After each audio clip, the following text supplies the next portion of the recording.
আমার স্বামী তার নিজের প্লেট থেকে মুরগির রান তুলে আমার প্লেটে দিয়ে বলল, আজকে তুমি রানটা খাও। শ্বশুর শাশুড়ির দিকে তাকিয়ে দেখি শাশুড়ি খাওয়া বন্ধ করে আমার দিকে তাকিয়ে আছে। চোখের দৃষ্টি যেন বিষাক্ত তীরের মতো বিচ্ছে আমার বুকে। ননদ ললিতা পাশে আরেকটা রান চিবিয়ে চিবিয়ে ভাত খাচ্ছে, যেন দুনিয়ায় কোনো কিছুতে তার আগ্রহ নেই।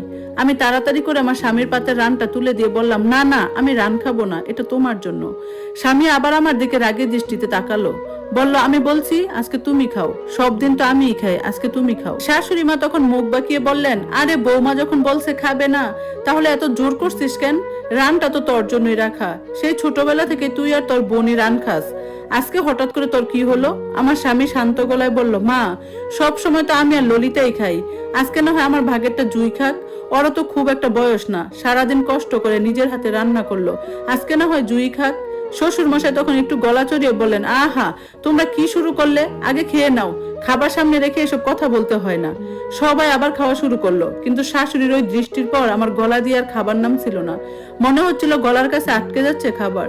তাও জোর করে মুখে 2-1 লোকমা ভাত তুলে দিয়ে কোনো মতে খাওয়া শেষ করলাম। আমাদের বিয়ে হয়েছে আজকে 2 বছর ধরে। আমার স্বামী আমার চেয়ে 9 বছরের বড়। তিনি একটা প্রাইভেট কোম্পানিতে চাকরি করেন, সকাল থেকে সন্ধ্যা পর্যন্ত হাড়ভাঙ্গা খাটুনি খাটেন।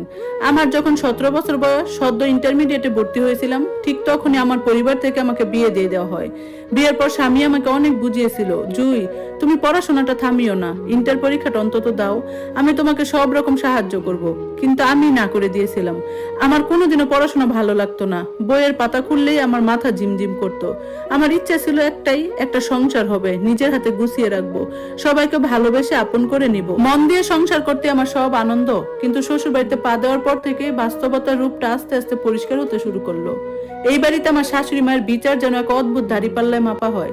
নিজের মেয়ের বেলায় তিনি 16 আনায় উজাড় করে দেয়, আর ছেলের বউয়ের বেলা 4 আনা সহানুভূতিও যেন তার থেকে আশা করা পাপ। অথচ ওনার নিজের মেয়ে মানে আমার ননদ ললিতা আর আমার বয়স প্রায় কাছাকাছি।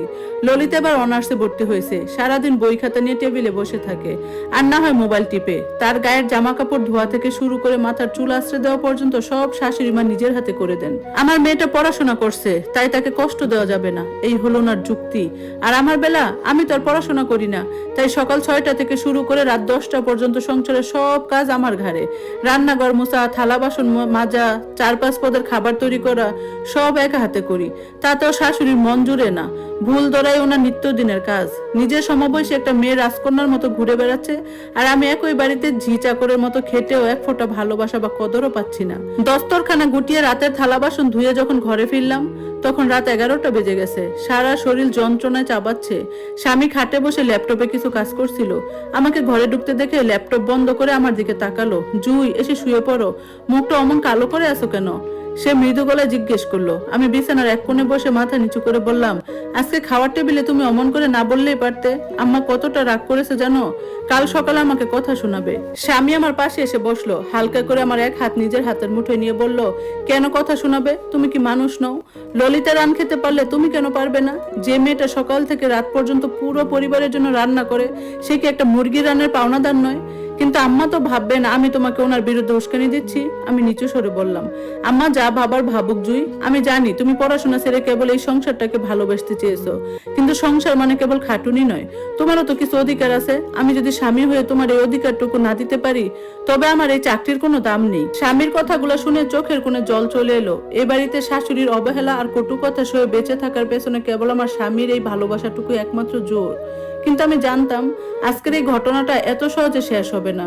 শাশুড়িমা রাতের এই অপমান কিছুতে হজম করবেন না।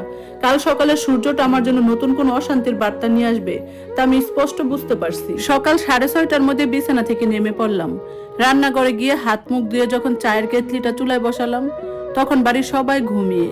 প্রতিদিনের অভ্যাস মতো আগে চা বানিয়ে থালা বাসনগুলো ধোয়ার প্রস্তুতি নিচ্ছিলাম, কিন্তু বুকের ভিতরে এক ধরনের অজানা ভয় খটখট করছিল। কাল রাতের ঘটনাটা যে শাশুড়ি মা এত সহজে ভুলে যাবেন না, তা আমার খুব ভালো করে জানা ছিল। 7টা বাজতেই রান্নাঘরের দরজায় ছায়া পড়লো। তাকিয়ে দেখি শাশুড়ি মা দাঁড়িয়ে আছেন, মুখটা গম্ভীর, চোখের কোণে এক ধরনের অবহেলা। আমি নিচু সুরে বললাম, আম্মা চা দিচ্ছি, আপনি গিয়ে বসুন।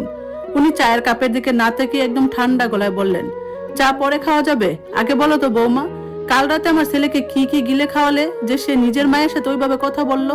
আমি ধুক করে ওঠা বুকটা চেপে ধরে রাখলাম। আম্মা বিশ্বাস করুন, আমি ওনাকে কিছুই বলি নাই, উনি নিজে থেকেই। আহা থামো, আর ঢং করতে হবে না। শাশুড়ি মা হাত উঁচিয়ে আমাকে থামিয়ে দিলেন। আমি তো আর নতুন দুনিয়া দেখছি না, কোনটা নিজের মনের ইচ্ছায় আর কোনটা কারো শেখানো বলি তা আমি ভালো করে চিনি। ছোটবেলা থেকে যে ছেলে মায়ের মুখের উপর একটা কথাও বলেনি, সে আজ বউর এক রানের জন্য মায়ের সাথে দাঁড়িয়ে গেল। কত বড় চাল তোমার, তাই না? কথাগুলো শোনার পর আমার চোখের কোনা দিয়ে জল গড়িয়ে পড়ার মতো অবস্থা হলো, কিন্তু আমি শক্ত হয়ে দাঁড়িয়ে রইলাম।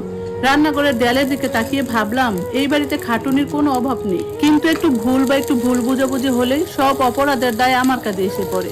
ঠিক সেই মুহূর্তে ললিতা ঢুলু ঢুলু চোখে রান্নাঘরের সামনে এসে দাঁড়ালো। শাশুড়ি মায়ের গলার স্বর মুহূর্তের মধ্যে বদলে গেল, একেবারে মোমের মতো নরম হয়ে। এত সকালে উঠলি কেন? তোর তো রাতে অনেক দেরি করে পড়াশোনা শেষ হয়েছে, যা ঘরে গিয়ে শুয়ে থাক, আমি চা ঘরে পাঠিয়ে দিচ্ছি। ললিতা একটা হাই তুলে বলল, না মা, মাথাটা একটু ধরেছে, চাটা এখানেই দাও। শাশুড়ি মা তাড়াতাড়ি কাপে চা ঢেলে ললিতার হাতে তুলে দিলেন। তারপর আমার দিকে ঘুরে কঠিন স্বরে বললেন, সবাই তো আর সারাদিন ঘরের আনাচে কানাচে অলস সময় কাটায় না। আমার মেয়েটার মাথার কাজ, ওর শরীরের যত্ন নেওয়া দরকার। আর তোমার তো কাজ বলতে খালি এই হাড়ি পাতিল মাজা, ওটুকুতেই যদি এত হিংসা হয় তবে তো বিপদ। আমি কোনো কথা বললাম না, নীরবে কাটাকুটির দিকে মনোযোগ দিলাম। প্রতিবাদের ভাষা আমার জানা ছিল, কিন্তু এই সংসারে টিকতে হলে মুখ বুজে সহ্য করাই একমাত্র পথ। তা গত 2 বছরে ভালোভাবে শিখে গেছি। 8টার দিকে আমার স্বামী তৈরি হয়ে ঘর থেকে বের হলেন। অফিসে যাওয়ার আগে টেবিলে নাস্তা খেতে বসলে শাশুড়ি মা গিয়ে পাশে বসলেন। খুব দরদ দেখিয়ে রুটি আর ডিম এগিয়ে দিয়ে বললেন, আজকে তোকে নাস্তাটা একটু বেশি করে খেতে হবে, কাল রাতে তো ঠিক মতো খাস নাই। বৌমা তো রানটা তোকে দিতে গিয়ে পুরো পরিবেশটাই নষ্ট করে দিল। স্বামী তখন প্লেটে হাত না দিয়ে একবার আমার দিকে তাকালেন। আমি তখন রান্নাঘরের কোণে দাঁড়িয়ে চায়ের বাসন ধুচ্ছিলাম। তিনি স্পষ্ট গলায় বললেন, মা, কাল রাতের কথা নতুন করে তুলছো কেন? জুই তো কাল সারাদিন খেটে রান্না করেছিল, আমি শুধু চেয়েছিলাম ও একটু ভালো মতো খাক, এতে দোষের কি? শাশুড়ি মা একটু আমতা আমতা করে বললেন, না মানে, আমি তো খারাপ কিছু বলিনি রে বাবা, থাক মা, আর কথা বাড়িও না, আমার দেরি হয়ে যাচ্ছে। এই বলে তিনি তড়িঘড়ি করে 2 লোকমা খেয়ে উঠে পড়লেন। বাড়ি থেকে বের হওয়ার আগে দরজার পাশে দাঁড়িয়ে তিনি আমার দিকে তাকালেন, নিচু স্বরে বললেন, নিজের যত্ন নিও, কারো কথা মন খারাপ করো না, আমি তো আছি। কথাটা বলেই তিনি সিঁড়ি দিয়ে নিচে নেমে গেলেন। তার কথা শুনে কষ্ট এক নিমিষে হালকা হয়ে গেল। এই বাড়িতে অত্যাচার আর অবহেলার অভাব নেই, কিন্তু এই লোকটার একটুখানি ভালোবাসাই আমার সারাদিনের ক্লান্তি আর অপমান ভুলিয়ে দেওয়ার জন্য যথেষ্ট। তবে আমি জানতাম উনি অফিসে চলে যাওয়ার পরে এই ফাঁকা বাড়িতে আমার জন্য আসল পরীক্ষা অপেক্ষা করছে। শাশুড়ি মায়ের সেই রাগী চোখ দুটো এখন আমার দিকে জমে আছে। ধন্যবাদ সবাইকে এতক্ষণ গল্পটা শোনার জন্য। গল্পটা কেমন লাগলো কমেন্টস করে জানাবেন, আর ইনশাল্লাহ খুব দ্রুত বাকি অংশ শেয়ার করবো।